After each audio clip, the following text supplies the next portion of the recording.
Thank you so much for joining me today in this second of a 6-part series of Unlocking the Value of Brand. In this session, we're going to look at the origins of where the discipline of brand came from. We're going to define what brand is. We're going to look at some of the historical context around brand to gather a better understanding of how it came to be so that we can build a clear picture, not only of its role in society, which is really important, but also how we can now implement brand effectively or brand practices within your organisation.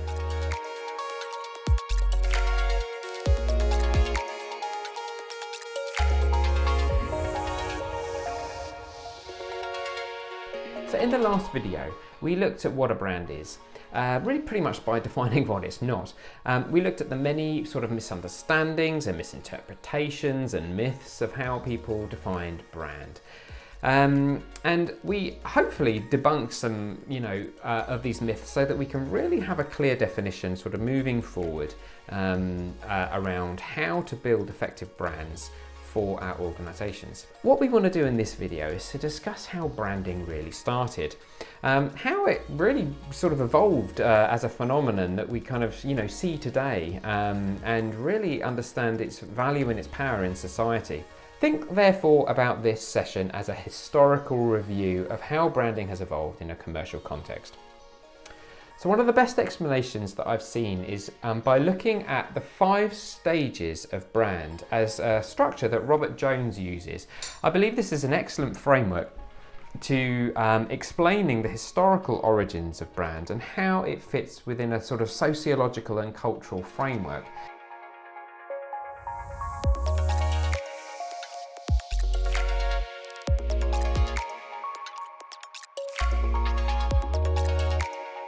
This is interesting because you can see how brand has matured over history as it maps to the evolution of consumerism and globalization. And so as I walk you through each of these different phases, what I'm going to do is really be referring to this as well, because it gives you the historical context to kind of understand what moved us from one phase to the other, which I find to be particularly helpful. So pretty much starting back in 1650 to sort of 1660, you can kind of see the emergence of brand as a way of asserting ownership. Now this is kind of, where we see cattle owners kind of creating marks that then get soldered onto cattle as a way of signalling this ownership. This was simply a way to distinguish sort of one product from another's and make sure that, Farmer Giles down the road didn't mess with Farmer Max's cattle in many ways. So it was all about ownership and had little to do with sort of market complexity, which is where we see branding ultimately moving towards. So the complexity of the market is really the instigator of how branding has evolved. As markets started to fragment and have multiple products within those markets, or maybe a new technological disruption occurred, you can see phases shifting from one state to the next. For example, you can see this happening as the printed press was invented, Gutenberg's press, or when the internet was brought to the market. These kind of like key communication innovations really sort of, stimulated new growth, new innovation to push us forward. And that had an impact upon brand. So complexity really affects these changes as well. As what essentially was a car, for example, when you think about Ford, producing the Model T in one colour, as Henry Ford was famous for saying, any customer can have a car painted any colour that he wants as long as it's black. We all sort of know that this is no longer the case. You can have any colour you want. You can kind of have any shape you want. You can have multiple types of cars. There's no sort of one model anymore because complexity has kind of, encroached upon the automotive market in such a way to kind of hopefully meet consumer needs in a more robust way.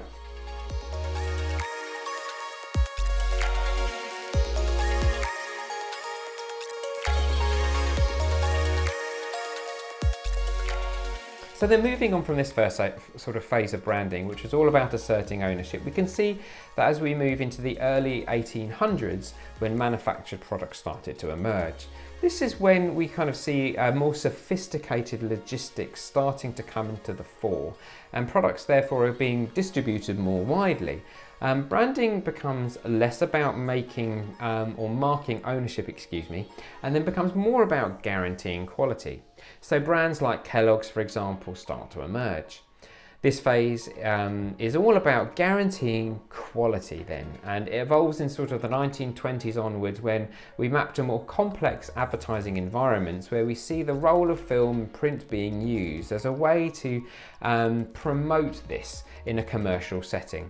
And this very much coincides with globalization 1.0. At the time, textiles and industrial goods became leading exports, primarily led by Britain at the time of the Industrial Revolution sunrise. And we see this evolution in this sort of third era of branding being led by sort of commercialization and consumer culture in parallel with this sort of onset of mainstream globalization.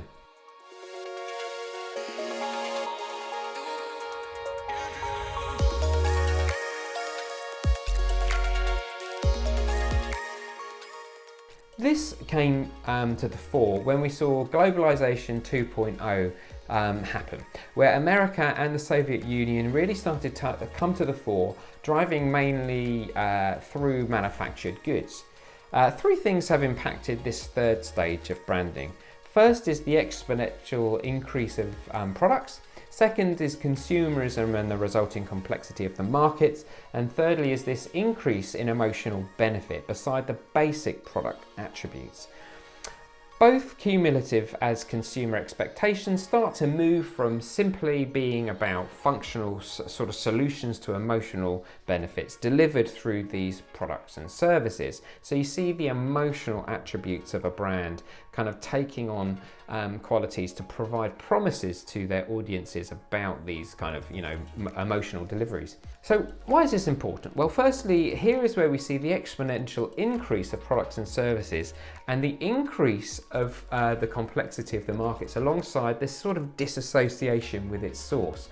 This kind of ability to be able to track the brand back to its sort of original context. So in traditional society, you would have been able to have kind of like a localized experience or relationship with the source of these products. You would have been able to track the origins of a particular product back to its maker.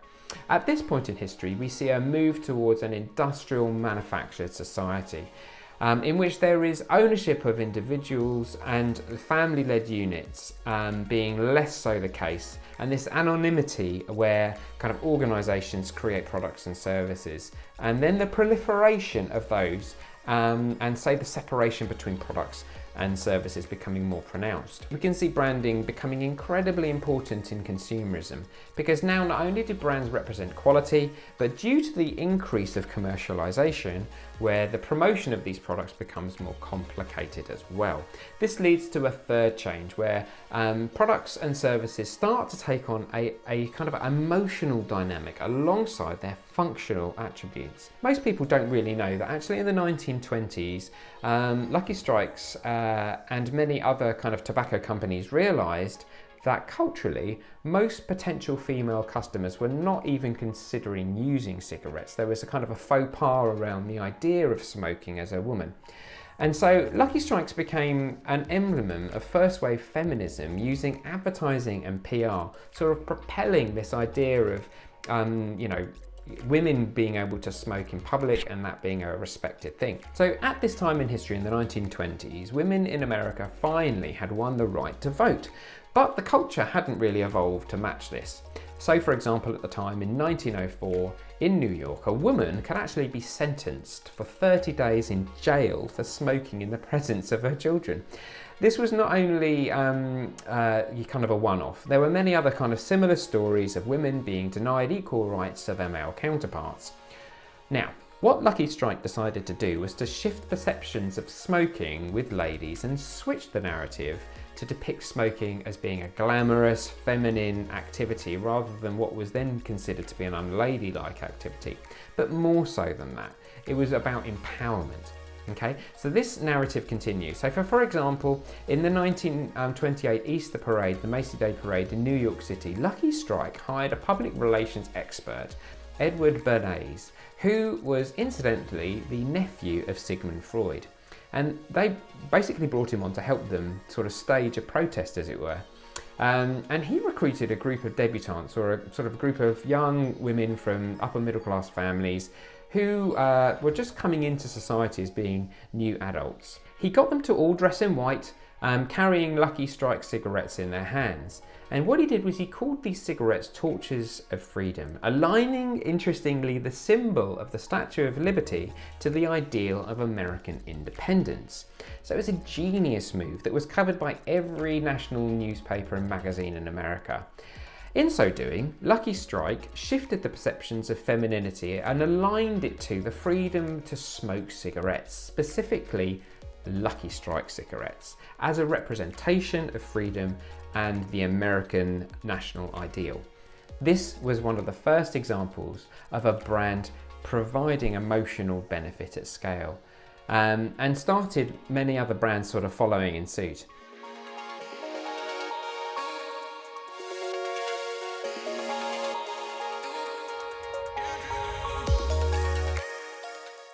So what we see then is moving on from this third phase of branding into the 1980s, where we see the fourth phase of branding starting, which was all about inviting belonging and creating a sense of belonging and personalization and ownership within communities, and brands playing a part in providing this as a benefit.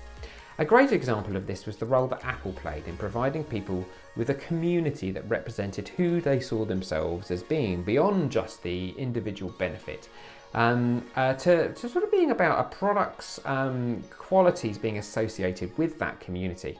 This was also sort of synonymous with globalization 3.0, which is when the internet started to kick off for the first time and technology became personalized. It was about personal computers, it was about access. And it started this journey where brands like Apple, for example, used these means to create community. So, for example, Apple started to create a perception that it offered something that Microsoft didn't. It reflected back to its users that they were part of a community, that they were more free thinking, they were creative, they thought differently, which was what the Apple brand promoted as their sort of tagline, this idea of being unique, of being a part of a tribe of free creative thinkers. So we can kind of see that this then starts to happen in pretty much every type of product or service and advertising promotion that you can think of. Highly sophisticated markets began to offer this sense of belonging through their brand. The idea of brands offering belonging happens sort of simultaneously with the anonymity and urbanization of society. So this kind of core need of feeling like you're a part of something, then this sort of more global sense in which brands provide that community. As postmodernism became a thing, we saw the breakdown of traditional society. Brands not only became a way of representing identity in this anonymity, but they also helped to socially navigate and become citizens that could relate to each other on the basis of how we presented ourselves through the brands and the things that we chose to buy. So, for example, the clothes that you wore signaled to your community around you in a very sophisticated shorthand way, almost exclusively who you were, and what you believed and where you sat within sort of the social pecking order, right?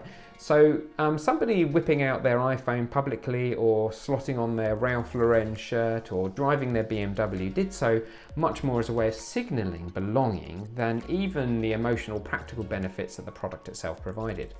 So now, when we're looking at these 5 phases of brands, it's important to state that they sort of don't act like a waterfall. So, for example, in phase 2, which is all about quality, it doesn't necessarily mean that the quality becomes implicit when we get to stage 3 or 4 or so on and so forth. So this is very much the case when we move on to stage 5, which is all about empowerment.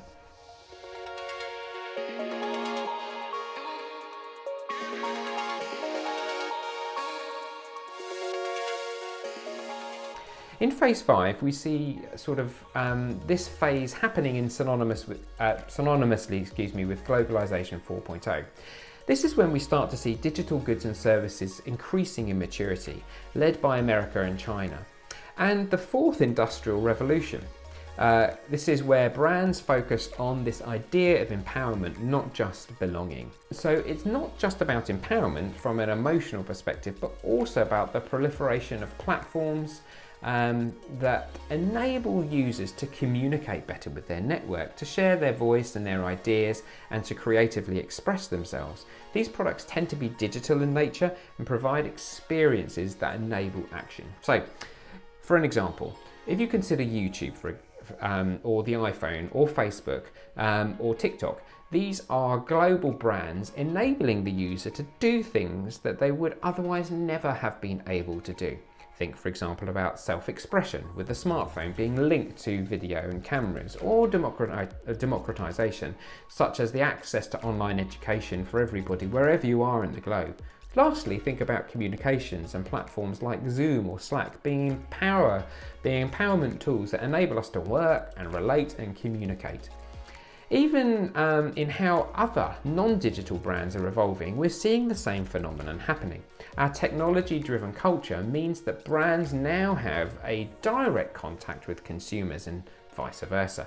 So, what does this mean for you? So understanding how we ended up where we are today as a culture and how branding has played a vital role in who we are as a human race is super important. I hope that providing you with this sort of potted history of how brand has evolved will help you to see your product or service or agency's role in promoting our clients' organisations' products or services more effectively. Consider, for example, how you are looking at your brand through the lens of empowerment as a Phase 5 brand. Are you connecting to your audience as you should be? Are you thinking through how you can enable them to do what they need to do and to help them to express themselves and empower their needs? Thank you so much for sharing your time with me today. Join me next week when we'll be looking into the role of brand within organisations and more, unlocking the power of brand.